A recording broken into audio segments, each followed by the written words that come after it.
하나님의 말씀을 함께 봉독하도록 하겠습니다. 누가복음 9장 1절부터 6절까지입니다. 예수께서 12 제자를 불러 모으사 모든 귀신을 제어하며 병을 고치는 능력과 권위를 주시고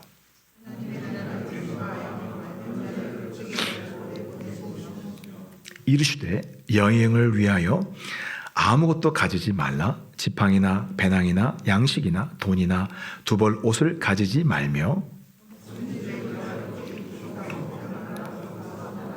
누구든지 너희를 영접하지 아니하거든 그 성에서 떠날 때에 너희 발에서 먼지를 떨어버려 그들에게 증거를 삼으라 하시니 제자들이 나가 각 마을에 두루 다니며 곳곳에 복음을 전하며 병을 고치더라. 아멘. 오늘 말씀은 우리는 제자입니다 라는 제목으로 함께 은혜를 나누도록 하겠습니다. 여러분, 제자입니까? 라는 책을 써서 세계적으로 알려진 스페인의 후안 까를로스 목사님이라는 분이 계십니다. 이 목사님은 180명이 모이는 교회에 부임해서 2년 만에 그 교회가 600명, 3배로 부흥을 하게 되었습니다. 굉장한 부흥이죠. 그런데 목사님이 2년 후에 탈진을 해버렸습니다. 그래서 너무 이분이 힘드셔가지고 기도원에 가서 금식하며 기도를 했습니다. 그런데 그 기도 중에 주님의 음성이 들려왔습니다.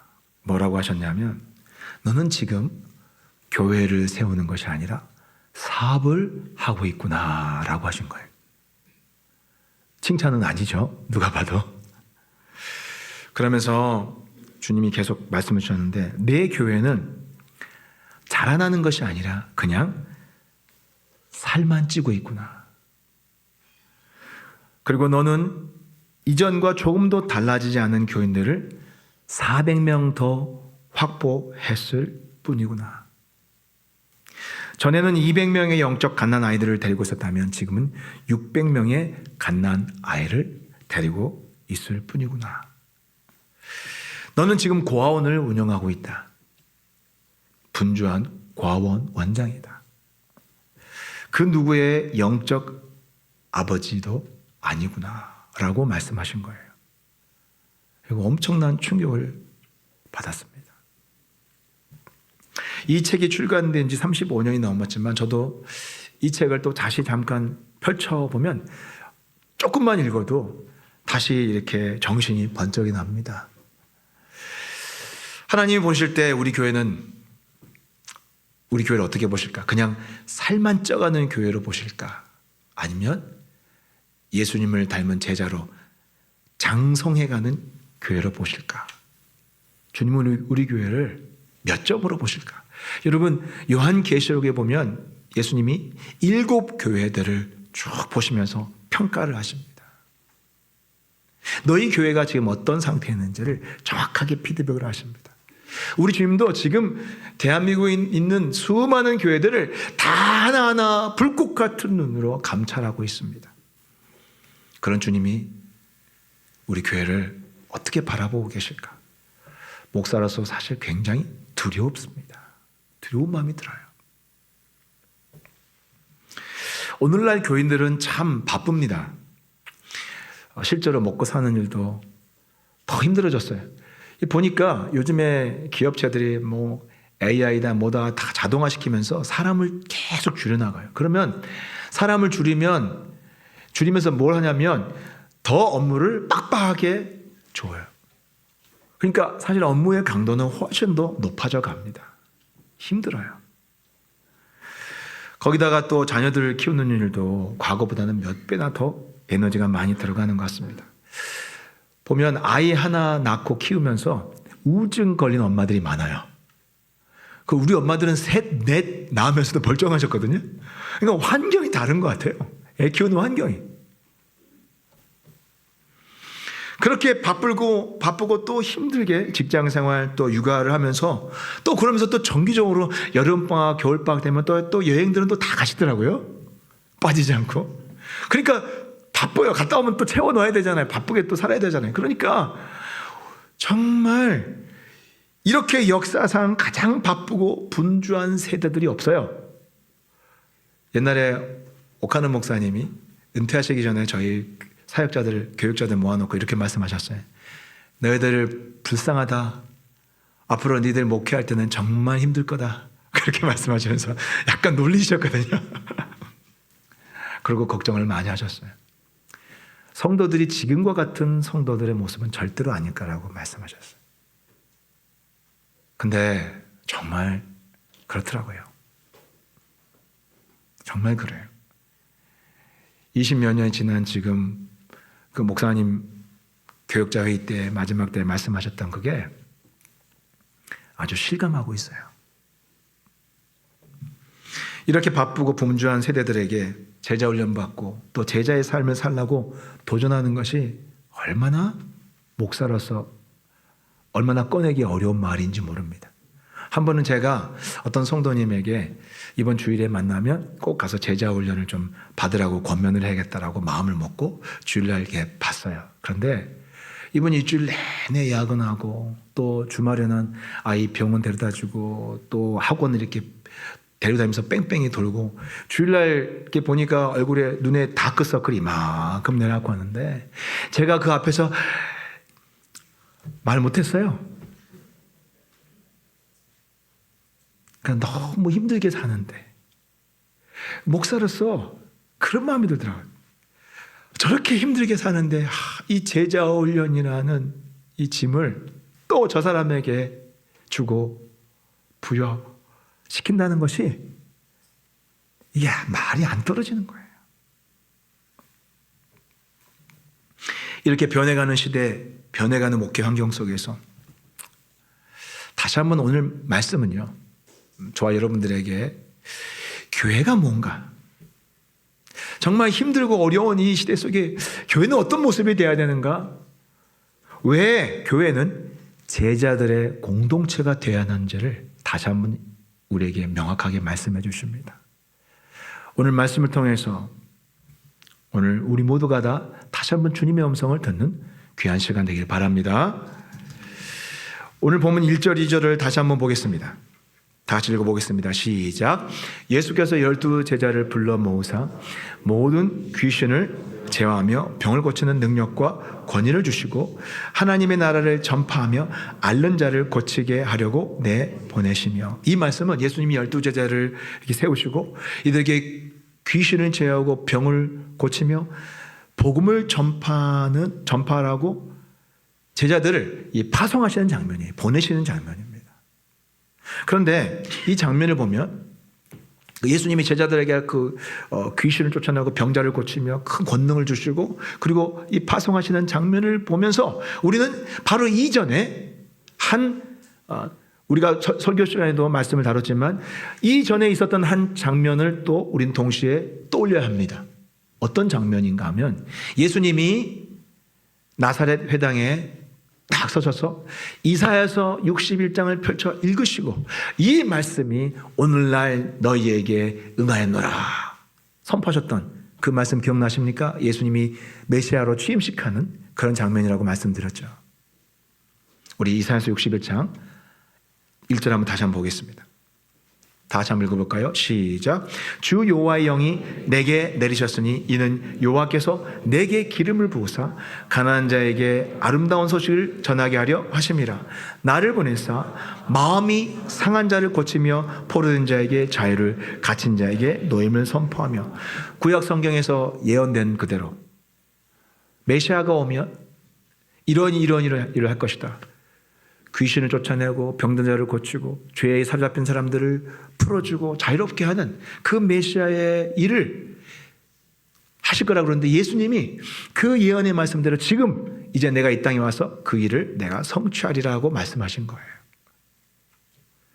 그러면서 그때도 귀신 쫓고 병 고치는 메시아의 일에 대해서 말씀하셨는데 오늘 본문을 보면요, 예수님은 이 일을 이제 자신만이 하는 게 아니라 누구에게요? 자신의 제자들에게도 똑같이 하도록 위임하고 있는 것이 오늘 본문에 나옵니다. 왜 그럴까요? 왜 예수님은 메시아 일을 자신만 하는 게 아니라 이 메시아 일을, 이 그리스도 일을 제자들에게도 위임을 하고 있는 것일까요? 그 이유는 뭐냐면 예수님이 이제 이 땅에 얼마 안 계십니다. 이제 예수님이 조금 있으면 하늘로 다시 돌아가시게 됩니다. 올라가시게 돼요. 이제 남은 일은 예수님의 제자들이 이 일을 다 해내야 되는 거예요. 여러분, 제자가 누굽니까? 제자는 스승을 따르면서 스승이 하는 일을 그대로 하는 사람이 제자입니다. 맞습니까? 그걸 제자라고 부르죠. 스승을 그대로 따르고 복사해서 스승이 하는 일을 그대로 하는 게 제자예요. 그게 제자의 정의예요. 그런데요, 성경에서 구약 성경이 아니라 신약 성경을 보면 구약 성경에 등장하지 않는 호칭이 나와요. 신약교회 성도들을, 신약교회 교인들을 지칭하는 가장 독특한 명칭이 하나 나오는데 그게 뭔지 아십니까? 그게 바로 제자들이라는 명칭이에요. 우리 사도행전 6장 7절 보겠습니다. 6장 7절 다 같이 읽어볼까요? 시작. 하나님의 말씀이 점점 왕성하여 예루살렘에 있는 제자의 수가 더 심히 많아지고. 자, 제사장이 우리도 이 도에 복종하니라. 자, 여러분, 이 말씀은 어떤 장면을 설명한 거냐면, 여러분, 사도행전은 신약 교회의 역사의 시작을 알려주는 거예요.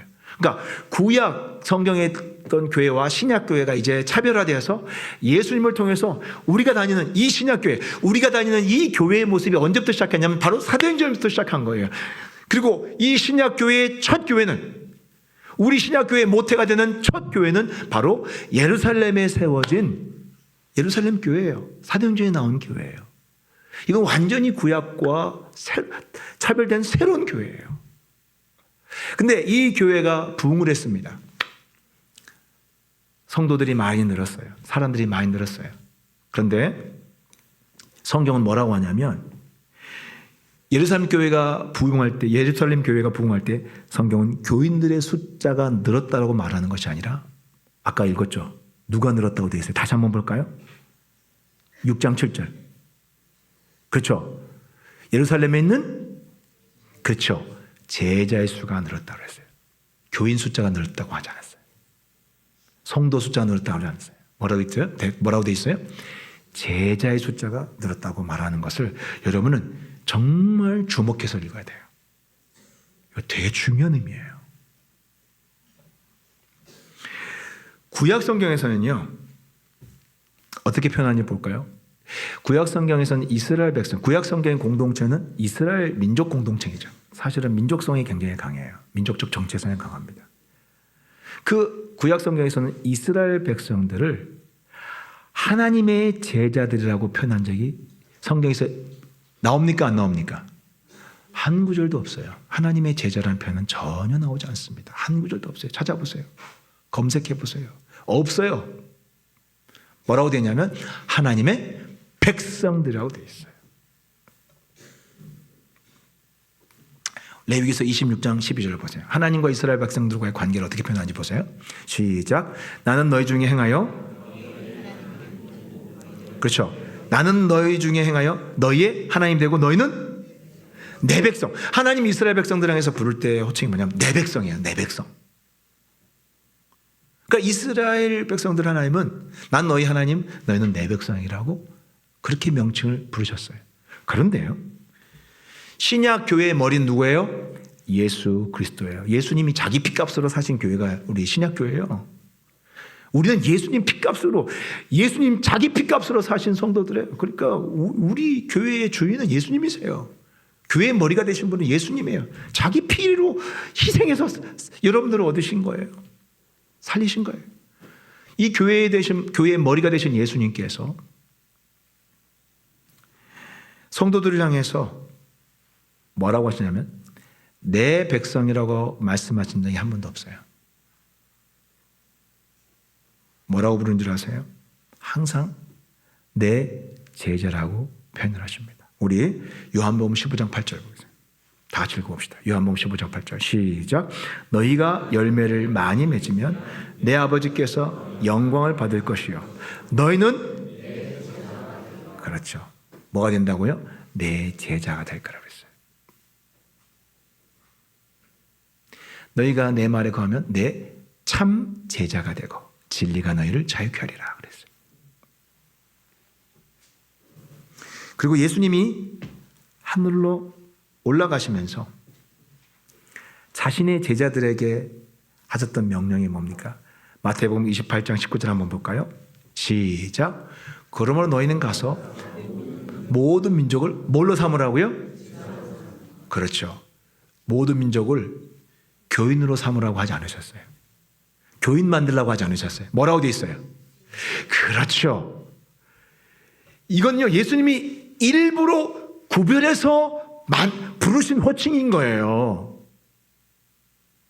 예수님이 일부러 강조해서 별도로 부른 명칭인 거예요.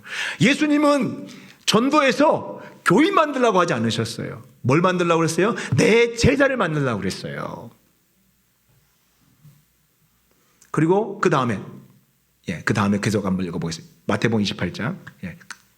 그 제자로 만들고요. 그 다음에 그 제자들에게 뭘 베풀라고 그랬어요? 그렇죠. 제자들에게 세례를 베풀라고 하신 거예요. 제자들에게. 여러분은 다 세례 받으셨죠? 그 세례 받을 때 어떤 자격으로 받은 거예요? 예수님의 제자의 자격으로 세례를 받은 것입니다. 믿습니까? 인정하십니까? 제가 하는 이야기 아니에요. 듣기 싫더라도 인정하셔야 돼요. 제자예요. 제자예요. 따라서 이게 왜 중요하냐면, 왜 이 개념이 중요하냐면, 따라서 오늘 예수님이 제자들에게 들려주신 말씀은 여러분과 아무 상관없는 말씀이 아니라 바로 여러분들에게 주신 말씀이에요. 인정하십니까? 바로 여러분들에게 다이렉트로 하신 말씀이에요. 그런 의미를 가지고 이 말씀이 왜 제자가 어떤 의미를 가졌는지 오늘 배웠다면 이제 여러분들에게 주신 말씀의 의미가 무엇인지 다시 한번 읽어보겠습니다. 1절 읽어보겠습니다. 1절 2절 시작. 예수께서 12제자를 불러 모으사 모든 귀신을 제어하며 병을 고치며 능력과 권위를 주시고 하나님 나라를 전파하며 앓는 자를 고치게 하려고 내보내시며. 자, 여기에 따르면 예수님께서는 여러분들에게 귀신을 제어하고 병을 고치고 복음을 전하는 권세와 능력을 주셨습니다. 여러분 이거 아멘 안 하시면 안 돼요. 이거는 확실히 그러니까 예수님이 여러분에게 주신 말씀이잖아요. 약속이잖아요. 믿습니까? 여러분에게 주신 것을 인정하셔야 돼요. 그런데 문제는 지금 현실에서 벌어지는 일들은 참으로 충격적입니다. 황당합니다. 작년에 미국 퓨 리서치라는 센터에서 한국, 일본, 대만, 홍콩, 베트남 5개국에 대해서 설문조사를 한 게 있어요. 우리나라가 그중에 제일 기독교 인구가 많잖아요. 근데 우리나라 크리스찬들 포함해서 설문조사를 했는데 뭘 물어봤냐면 점에 대해서 물어봤어요. 30%가 우리나라 자신이 기독교인이라고 밝힌 30%가 점을 보았대요. 놀랍죠? 그러니까 우리 교회 같은 경우는 좀 영적으로 그런 영적 세계에 대해서 많이 이야기하고 이런 걸 많이 강조하고 귀신이 쫓겨나는 일들, 어둠의 세계에 대한 영적 전쟁에 대해서 이야기를 많이 하니까 우리 교회는 아마 30%가 여기에 그러진 않을 거예요. 그런데 이건 정말 놀라운 수치예요. 미국 리서치 센터에서 물었기 때문에 솔직하게 답했을 거예요. 한국이라면 좀 했을 텐데 미국이니까. 예수님의 말씀과 정반대로 가고 있지 않습니까? 이 땅에서, 이 세상에서 예수님의 말씀은요, 이 세상에서 유일하게 우리 그리스도인들에게 이 세상에 있는 악한 귀신들을 쫓아내고 마귀를 제압하고 어둠의 세력들을 쫓아내는 일을 우리 그리스도인들에게 권세를 주셨어요. 우리는 이 땅에 살면서 유일하게 그 권세를 가지고 그 일을 해야 되는 사람들이에요. 그런데 그 귀신을 쫓아내는 사람들, 귀신을 쫓아내는 권세를 받은 사람들이 귀신한테 내 운명을 물어봐. 어떻게 되겠습니까? 내 운명의 인도를 받아요. 언제 시험을 봐야 됩니까? 언제 이사를 해야 됩니까? 언제 결혼식을 해야 됩니까? 저 사람이 우리 신부감입니까? 신랑감입니까? 세상에. 기가 막히지 않습니까? 30%면 3분의 1이에요. 3분의 1. 전에 제자만 집사님이 자기 이모님 이야기를 해주셨어요. 대전에 사시는 권사님이신데 이분 교회 열심히 다니시고 새벽 기도도 빠지지 않고 참석하시는 분이세요. 근데 이분이요, 자기 손주 출산할 때에 무당한테 가서 사주를 봤어요. 그리고 가장 이 아이가 사주가 좋은 날짜가 언제인지를 보고 그때 제왕절개 수술해서 손주를 강제로 출산시켰어요. 이게 실제로 일어난 일이에요. 권사님이요. 권사님께서 그렇게 하신 거예요. 어떻게 신약 교회 성도에게 이런 일이 일어날 수 있을까요? 도대체 어디에서부터 이 이런 일이 일어나는 거 보면 도대체 신약 교회 어디에서부터 지금 잘못되고 있는 걸까요? 왜 이런 일이 나고 있는 걸까요? 원인은요, 이겁니다. 교회를 다니면서 예수님의 제자가 되는 것이 아니라 종교인으로 살아가는 거예요. 그냥 종교인이 되는 거예요. 종교인은요, 두 가지 특징이 있습니다. 대표적인 거 두 가지만 많이 쓸 수 있겠지만 가장 중요한 거 큰 거 두 가지만 말씀을 드리겠습니다. 하나는 뭐냐면 바리새인의 모습이에요. 바리새인. 여러분, 바리새인은요, 늘 종교 교리만 공부하는 사람들이에요. 머릿속에 종교 교리만 가득해요. 생명은 없어요. 그냥 교리가 머릿속에 가득해요. 바리새인들은 안식일을 지킨다면서 안식일 교리를 만들고 안식일에 하지 말아야 될 일들을 그만 맨날 연구했어요. 거기에 꽂혀가지고 안식일에 일하지 말아라 했으니까 일이 뭐냐? 새롭게 늘 업데이트해요. 이건 일하는 거다. 자, 그들이 열심히 토론해가지고 또 새롭게 이건 일하는 거다고 개념을 정리해요. 자, 그 중에 하나가 이런 게 있어요. 한 여인이 안식일에 일어나서 여인이 옷을 입을 때 이렇게 허리띠를 매요. 이거는 일이 아니에요. 이거는 기본적으로 해야 되는 일이니까 옷을 입고 허리띠를 매야 돼. 그런데 이 여인이 물동이를 지기 위해서 안식일에 물동이를 지려면 이렇게 또 다르잖아요. 자세가 달라지잖아요. 그러면 허리띠를 풀고 다시 딱 거기 물동이 지는 자세에 맞게 허리띠를 다시 매는데 이때 허리띠를 다시 매면 일일까요? 아닐까요? 이거 여러분들이 좀 신학적으로 한번 보세요. 바리새인들. 일일까요? 아닐까요? 예, 이 사람들은 일이라고 결론을 내렸어요. 왜? 이거는 이 먹고 사는 일과 관계되기 때문에 물 옮기는 거냐. 이런 거 공부하고 살았어요. 이거 대단한 거라고, 이거 중요한 거라고. 이것 때문에 피 터지게 싸우고.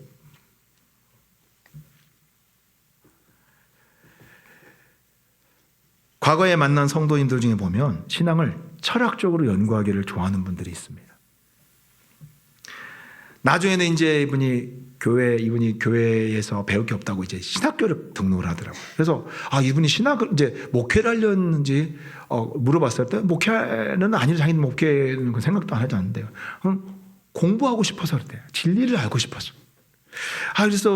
그래서 목회할 거 아니면 그 열정 가지고 진짜 그 바쁜데 열심히 또 그 신학까지 하고 하면 그 굉장히 많이 에너지 들어가는데 차라리 그 에너지를 가지고 좀 전도를 하거나 초신자들 큐티를 가르쳐서 좀 말씀을 잘 이렇게 묵상할 수 있도록 좀 도와주는 그런 일들을 하면 어떨까요? 제안을 하니까 자기는 아직 때가 아니라는 거예요. 진리를 더 완벽하게 숙지한 다음에 완전 파악한 다음에 그렇게 해결하는 거예요. 정말 진리를 사모해서 정말 그 진리에 대한 열정이 삼키 뜻해서 어쩔 수 없이 그렇다면 모르겠는데 그냥 가만 보면 꼭 그런 것 같지는 않아요. 이분이 공부를 많이 하고 교리를 많이 하고 막 여러 가지 공부를 하면서 지식이 많으니까 이분이 제일 많이 하는 게 뭐냐면요, 판단하는 거예요. 저 교회는 신학적으로 뭐가 문제고 저 목사는 신학적으로 뭐가 문제가 되고 맨날 판단하고 비판하는 거예요. 비판 능력만 계속 커져가요. 오늘 주님이 제자들을 부르신 목적이 무엇입니까? 오늘 예수님이 제자들을 왜 부르셨어요? 예수님이 제자들을 부르신 목적을 가장 중요한 첫 번째는 뭐냐면 바로 영혼 구원하는 거예요. 그리고 죽어가는 영혼들을 말씀과 기도로 살려내는 거예요. 치유하는 거예요. 영적으로 묶인 자들을 자유케 하는 거예요. 그게 제자들을 부르신 목적이에요. 그런데 제자가 그렇게 살지 않고 엉뚱한 거 방향을 놓치고 제자가 제자 잡지 않게 살 때 이제 문제가 생기는 거예요. 능력이 없어요. 여러분, 제자의 사명은요, 예수님이 이 땅에 오신, 아까 메시아 취임식 때 예수님이 밝히신 예수님의 사명과 제자의 사명은 같아야 되는 거예요. 다시 말씀드립니다. 예수님의 사명과 똑같은 사명을 가진 사람들이 예수님의 제자의 삶인 것입니다.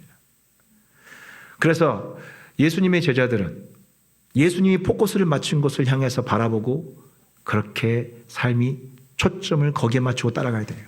영혼을 구원하고 말씀으로 치유하고 또 기도로 귀신을 쫓아내고 사람들을 하나님께로 가까이 이끌어가는 그 일을 할 때 그 사람은 예수님의 능력이 충분히 나타나는 거예요. 그런데 바리새인들은요, 그렇지 않았어요. 포커스가 완전히 엉터리였어요. 그냥 종교 교리를 머릿속에 가득 채워넣는 것만, 거기만 관심이 있었어요. 그러니까 바리새인들의 특징은 뭐냐면요, 말이 많고 비판을 잘하는데 능력은 없어요. 다른 사람을 살리지는 못해요. 힘들고 아프고 고통받는 영혼을 이렇게 세우는 일은 못해요. 그거 못해요. 근데 남을 까고 남을 깨부시는 건 잘해요. 남에게 죄라고 뒤집어씌우는 건 잘해요. 사망의 영이죠. 이런 바리새인들을 만나면 어떻게 되겠어요? 성도들이 죽어나는 거죠.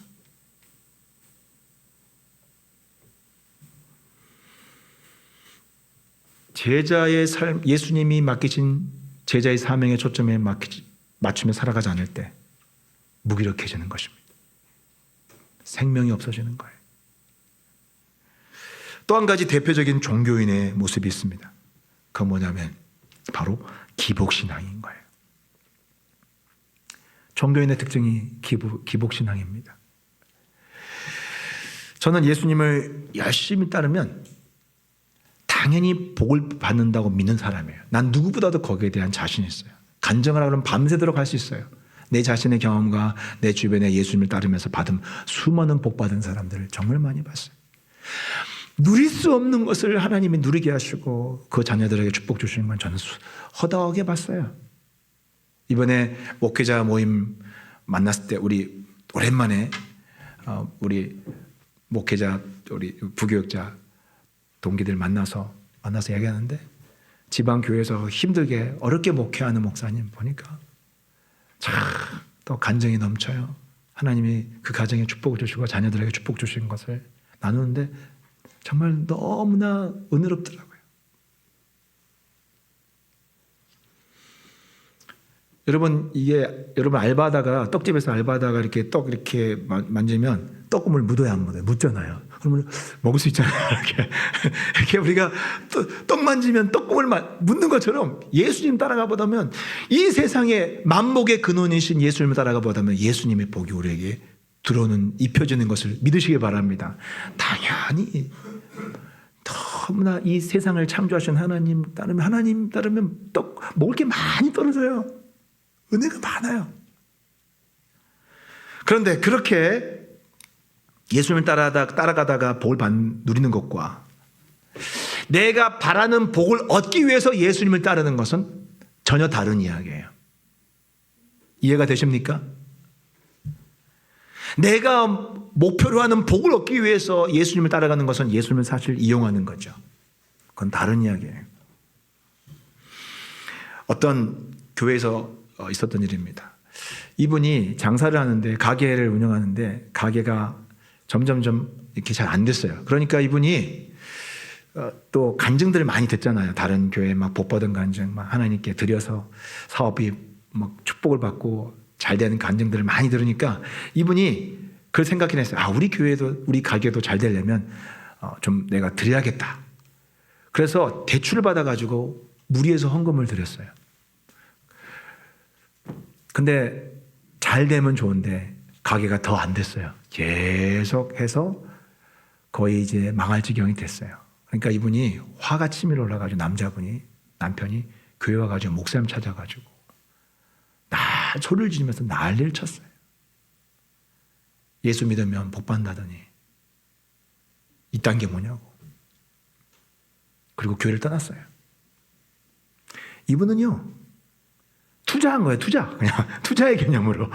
헌금을 투자해서 이렇게 2배, 3배 받으려고 했던 거죠. 이게 기복인 거예요.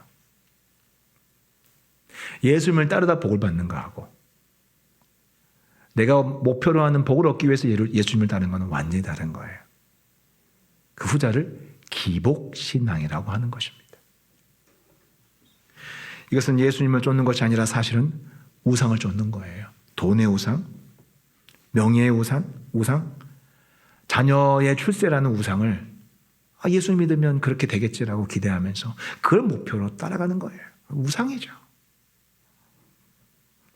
그래서 결정적인 순간에는 그 사람들의 행태를 보면 그 예수님이 아니라 그 자기가 원하는 복이기 때문에 결정적인 순간에 어떤 일을 하냐면 상상도 못하는 일을 해요.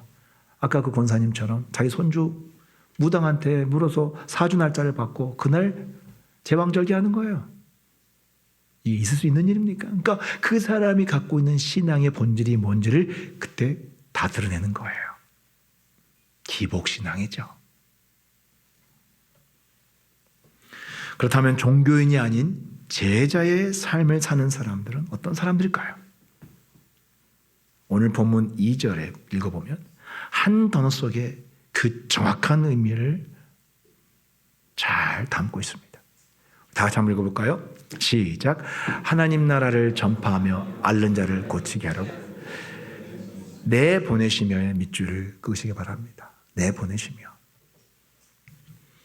제자는 어떤 사람들이냐면 하나님 나라를 전파하라고 이 세상에 보냄받은 자들이에요.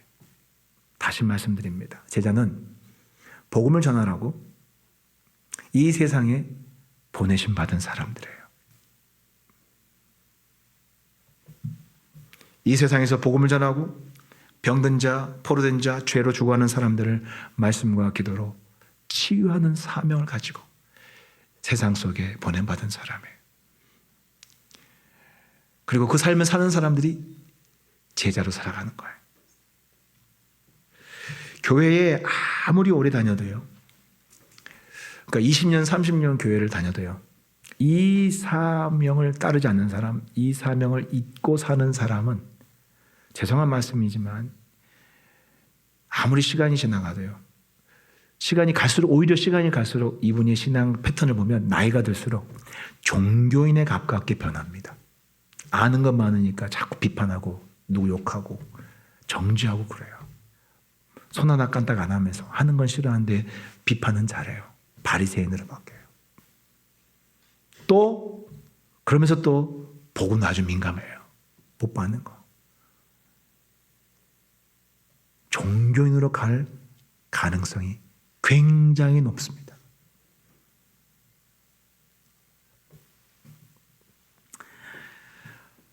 반대로 이 사명을 따르면서 사는 사람들은요, 시간이 갈수록 처음에는 약해 보이지만 영권이 있어요.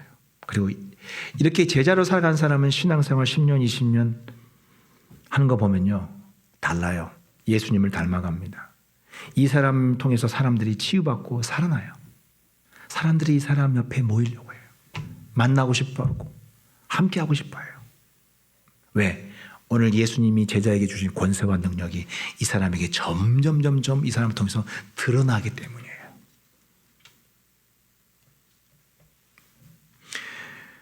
우리 교회 한 성도님은 제자훈련을 받고 제자훈련을 받았어요. 그리고 제자훈련이 끝날 때 오늘 말씀처럼 확실하게 이분이 깨달은 게 있어요. 뭐냐면 오늘 말씀처럼 내가 예수님의 제자라는 것을, 자기 정체성을 확실히 깨달았어요. 그리고 내가 세상에 보냄을 받은 자라는, 이 세상에 보냄받은 존재라는 것을 확실하게 알게 되었어요. 그래서 제자반 끝나자마자 했던 게 뭐냐면 자기 직장에서 직장 동료 중에 한 사람을 말씀으로 양육하기를 결단했어요. 1대1로 양육하기로 결단했어요. 그래서 직장에서 친하게 지내는 자매와 1대1을 시작했습니다. 1대1 양육 시작했는데 이제 시작한 자매는 1대1을 받는 자매는 조부모 밑에서 조부모님 밑에서 어렸을 때부터 자랐어요.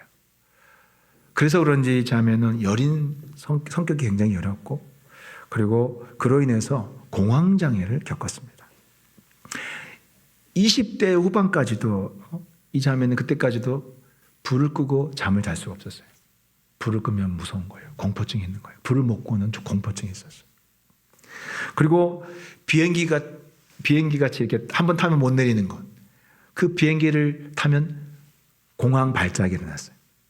그러니까 비행기를 못 타요. 그러니까 이런 사람들에게 지하철 탈 때도 또 폐쇄 공포증 때문에 막 중간에 못 내리면 막 가슴이 쪼이고 막 줄같이 힘듭니다. 숨이 막히고. 이 자매가 겪는 또 하나의 문제는 뭐냐면 귀신이 꿈에 자주 나타난다는 거예요. 가위를 심하게 눌리는 거죠. 1대1 하면서 우리 성도님이 죄가 무엇인지 그리고 예수님의 십자가에 대해서 깨우쳤어요. 그 자매가 그것을 깨닫고 잘 받아들였어요. 그러다 보니까 일어난 현상이 뭐냐면 이 자매에게 마귀가 더 집중적으로 이 자매를 공격하기 시작했어요. 그런 이제 자기가 힘든 고통당하는 이야기를 하니까 우리 성도님이 이 자매에게 예수 이름의 권세가 무엇인지 우리 배운 대로 예수 이름으로 귀신을 쫓아낼 수 있도록 우리 예수님이 우리에게 권세와 능력을 줬다는 것을 알려주고 예수 이름으로 선포하고 쫓아내라고 가르쳤어요. 그리고 같이 기도해 줬어요.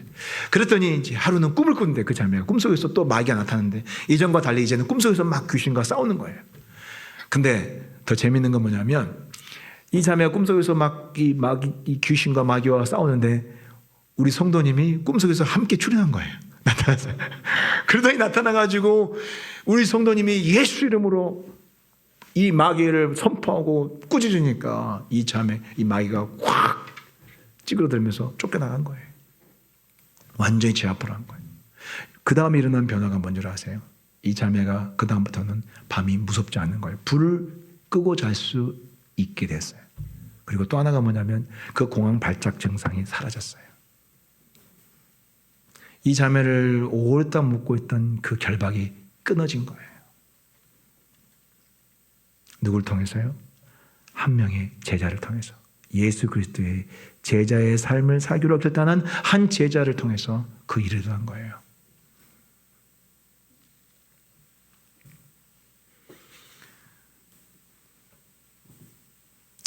그 후에도 우리 성도님은 제자의 삶을 살면서 살면서 계속해서 직장 생활하면서도 또 섬기고 또 양육하고 하는 과정 속에서 사람들에게서 기도하면 귀신이 쫓겨나가고 이런 예수님의 12 제자들에게 일어나는 그런 기적들이 우리 자매님에게도 똑같이 우리 성도님에게 똑같이 일어나기 시작한 거예요.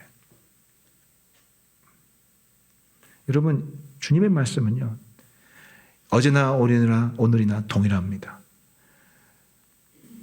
지금 이 시대에 내가 제자로 알고 예수님의 제자의 삶을 사는 사람에게 똑같이 그 말씀의 능력이 나타나는 것입니다. 이 성도는요 제자 훈련 받기 전에는 이런 일이 없었습니다. 근데 제자 훈련을 받고 나서 이런 권세와 능력이 우리 성도님의 삶에 드러나기 시작했어요. 왜 이런 삶이 드러났을까요? 그 이유는 뭐냐면 우리 성도님이 훈련을 통해서 내가 누군지 이제 알았기 때문에 각성을 했기 때문이에요. 각성. 내가 제자구나. 그리고 내가 세상에 보냄을 받았구나. 나는 이 세상에서 유일하게 귀신을 쫓아내고 병을 고치는 권세를 받은 특별한 인물을 가진 특공대구나. 그리고 또 하나가 뭐냐면 예수님이 오늘 말씀처럼 제자들에게 귀신을 쫓아내는 권세와 능력을 주셨다는 것을 확실하게 깨달았으니까 이 일을 할 수 있는 거예요. 이건 목사님만, 이거 전도사님만 하는 거 아니? 천만의 말씀이에요. 제자라면 누구나 할 수 있는 거예요. 나도 제자고 여러분도 제자예요. 똑같아요. 나는 그 대학생 때부터 예수님의 제자라는 정체성을 가지고 그렇게 살아왔던 거고 여러분은 저를 통해서 훈련받고 양육받으면서 제자임을 각성하고 그렇게 사는 차이뿐인 거예요. 하나님 앞에서 다 저나 여러분이나 예수님의 제자인 거예요. 똑같습니다. 그렇다면 제자 훈련만 받으면 자동적으로 이런 역사가 나타날까요? 아닙니다. 제자 훈련 받았지만 이렇게 안 나타날 수도 있어요. 어떤 사람이 나타나는 줄 아세요? 실제로 이제 1:1 양육이나 영혼들을 양육하고 실제로 말씀과 기도로 다른 사람들, 연약한 성도를 섬기는 자리에 갈 때에 그런 기적이 나타나는 거예요. 배우고 또 배우고 또 나면 또 끝이에요. 또 그냥 바리새인 되는 거예요. 이건 제자도가 아니야. 제자도는 그런 말이야. 내가 제자 훈련 받은 바에 의하면 당신은 제자라고 말할 수 없어. 이렇게 판단하는 거예요. 제자는요, 그렇게 사는 거예요. 작은 것부터 출발하는 거예요. 누군가와 함께 1:1로 기도해주고 중보기도 해주고 큐티를 같이 나누고 누군가를 세워주는 거예요. 누군가 한 사람이 말씀으로 세워줄 수 있도록 도와주는 사람이에요. 도움을 실행하는 거예요. 섬기는 사람이에요. 그때부터 성령의 능력이 그 사람에게 부어져서 이 사람을 통해 흘러가서 다른 사람에게 역사가 나타나는 거예요. 그러니까 제자는 공부만 한 사람이 아니에요. 행동하는 사람이에요. 제가 가장 놀라는 것은 뭐냐면 우리 순장님들과 1:1 양육하는 분들을 통해서 나타나는 놀라운 역사들입니다. 여러분, 사람의 변화는요, 근본적으로 정말 그 사람을 평생 동안 올가매고 있던 마귀와 악한 영들의 그런 역사들, 그 마귀의 묶임들, 그런 것들이 딱 차단될 때, 끊어내질 때 진짜 이 사람이 이게 변하기 시작해요. 여러분, 제일 하기 쉬운 게 귀신 쫓아내는 거예요. 귀신 쫓아내는 건 쉽습니다. 귀신을 한 방에 쫓아낼 수 있어요. 그런데요, 여러분, 귀신이 나간다고 사람이 바뀌지는 않아요. 변화되지 않아요. 그 안에 있는 하나님에 대한 태도, 삶의 태도가 바뀌는 것은 귀신이 한 방 쫓아낸다고 해서 바뀌는 게 아니에요. 사람의 변화는요, 사람의 삶의 태도, 마음의 변화, 하나님에 대한 근본적인 자세의 변화는요, 정말 한 사람이 오랫동안 인내하면서 많은 눈물의 기도를 뿌려야지만 그 한 사람의 마음이 바뀌어요. 그 한 사람이 하나님을 향한 태도가 바뀌고 자기 자신의 죄에 대한 문제, 자기 자신을 바라보는 근본적인 눈이 바뀌는 거예요. 제가 이게 예배 때 보면 이렇게 초지일관 주무시는 분들이 가끔 있어요. 두 부류가 있는데 하나는 뭐냐면 불신자인 경우 가족이 계속 밥 사주면서 한 번만 와보라 그러니까 어쩔 수 없이 와서 앉아주는데 의무감에 와서 앉아 있는데 진짜 그분들은요 영적인 그 어둠이 있기 때문에 들어오자마자 저 옛날에 무당 귀신 들린 자매에서 귀신 쫓아낸 게 있는데 그 자매가 저 앞에 왔을 때 성경 이야기만 하면 제 앞에서 잤어요. 바로 잠들었어요. 뭐가 씌우는 게 있어요. 진짜 혼미해져요. 지금 주무시는 분들 조심하세요. 옆에서 잘 보세요. 이게 뭐 혹시 보자기가 씌워져 있지 않을까. 정말 그런 게 있어요. 진리의 빛이 못 비치도록 막아요. 그냥 자요. 또 한 부류는 모태신앙인데 습관적으로 주무시는 분이 있어요. 취침 시간. 아무 생각이 없어져요. 그런 분들을 보면 가끔 보면 이제 눈에 띄죠. 한두 분 이렇게 있으니까 초신 못 본 얼굴인데 오셨다. 이제 누가 강제로 납치해 왔구나 이렇게 생각이 드는데 이제 그래서 앉아서 그러면 그때 그분들을 바라보면 이런 생각이 들어요. 저분이 언제 어떻게 변할 수 있을까? 누가 저 사람을 바꿔놓을 수 있을까? 목사가 어떻게 해요? 맨날 주무시는데 뭐 들은 적이 없는데 무슨 수가 있습니까? 그런데요, 그런 분들을요. 그리고 또 어떤 부류가 있냐면요, 이렇게 좀 출근했다가 또 결석했다가 이렇게 왔다가 갔다가 또 그러다가 또 주기적으로 자체 방학을 하신 분들 있다. 몇 달 동안 안 나오시고 이런 분들을 제가 어떻게 해보겠어요? 어떻게 해볼 방법이 없어요. 나는 언제 봐도 언제든지 저분들이 교회를 아예 떠나도 이상하지 않은 분들이에요. 그런데 순장님들 중에요, 그런 분들을 끊임없이 이렇게 포기하지 않고 2년, 3년, 6년, 7년씩 이렇게 돌보면서 다락방 순원으로 또 안 나오면 또 방학 잘 보내라고 또 기다렸다가 또 하고 끊임없이 그렇게 해가지고 그분들의 눈빛이 바뀌는 걸 좀 봤어요. 졸던 분이 졸지 않고 메모를 하고 말씀에 설교 시간에 말씀에 빨려들면서 이렇게 하는 분 제가 보고 정말 놀랐어요. 나는 그 순장님들을 정말 존경합니다. 목사보다, 어떤 때는 목사보다 낫다는 생각이 들어요. 그 시간이 얼마나 사실 성질나죠. 그런데 그걸 인내하고 사랑의 수고로 기도하면서 견딘 거예요. 그분들이 시간이 많은 분들인 줄 아세요? 아니에요. 똑같이 일하고 생계를 위해서 일도 하고 자식들 돌보고 그리고 바쁜 일상을 사는 분이에요. 그리고 개인적으로 또 자기 챙겨야 될 일도 많잖아요. 그런데 그 일뿐만 아니라 이렇게 영혼을 위해서 한 영혼을 붙잡고 기도하고 오라고 또 만나서 얘기해주고 기도해주고 그 시간에 몇 년씩을 그 자리를 지키면서 해내는 것을 보면서 저분이 어떻게 저럴 수 있을까? 그 이유가 뭔 줄 아세요? 자기가 누구인지를 명확히 아는 거예요. 난 이 세상에 저들을 살릴 수 있도록 유일하게 권세와 능력을 받은 예수님의 제자라는 것을 너무나 분명하고 확고하게 갖고 살아요. 그 사람들의 세상이 어떻게 이기겠습니까? 마귀가 어떻게 이겼어요? 마귀가 못 이겨요. 그 사람들 통해서 사람들이 변화되더라고요.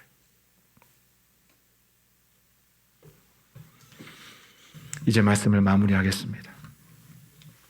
우리는 종교인이 아니라 예수님의 제자입니다. 맞습니까? 제자는 보내심 받은 사람들입니다. 삶의 목표와 사명이 명확한 사람들. 그거는 새로운 게 아니라 이미 주어졌어요. 그냥 외면하고 사는 것이지, 외면하고 사는 사람과 각성하고 정신 차리고 내가 내일을 하는 사람의 차이뿐이에요. 그런데 그렇게 한 사람에겐 오늘 주신 권세와 권능이 그 인생에 나타날 것입니다. 처음에 후안 카를로스 목사님이 말씀하셨죠. 정말 목회는 제자들을 키우는 목회를 해야 돼. 과원이 아니에요. 그냥 철없는 어린아이 젖먹이 아이들을 계속 모아가는 것이 아니라 그들을 키워내는 거예요. 그게 목회예요.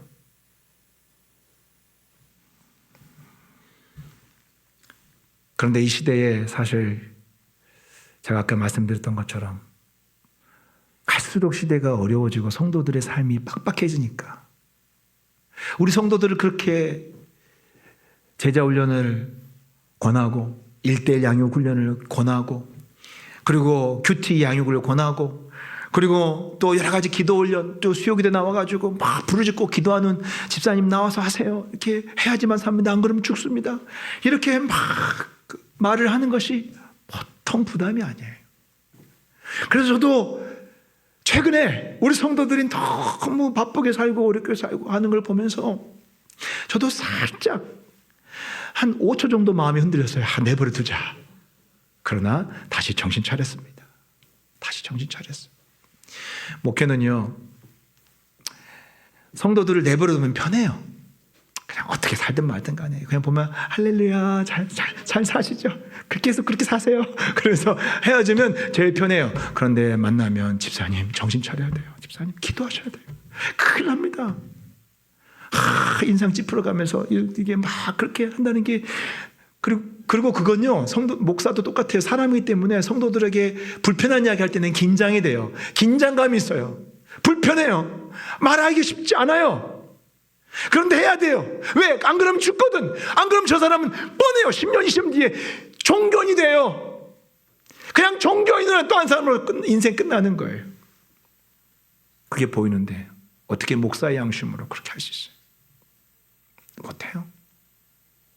잠시 마음은 흔들리지만 다시 내가 누구인지 정신을 차리고 여러분들에게 오늘 말씀을 통해서 오늘 본문을 통해서 다시 한번 저와 여러분들이 누구인지를 다시 한번 깨닫습니다. 우리는 종교인이 아니라 예수님의 제자들입니다. 아무리 세상이 힘들지만 예수님의 부르신 제자들로 살아갑시다. 보냄받은 제자로 살아갑시다. 하늘의 권세와 권능이 여러분들의 삶에 놀랍게 나타날 것입니다. 저와 여러분이 그렇게 우리 세곡사랑에게는 살찌는 교회가 아니라 예수님의 제자로 성장하는 교회가 될 수 있기를 주 이름으로 축복합니다. 기도하겠습니다.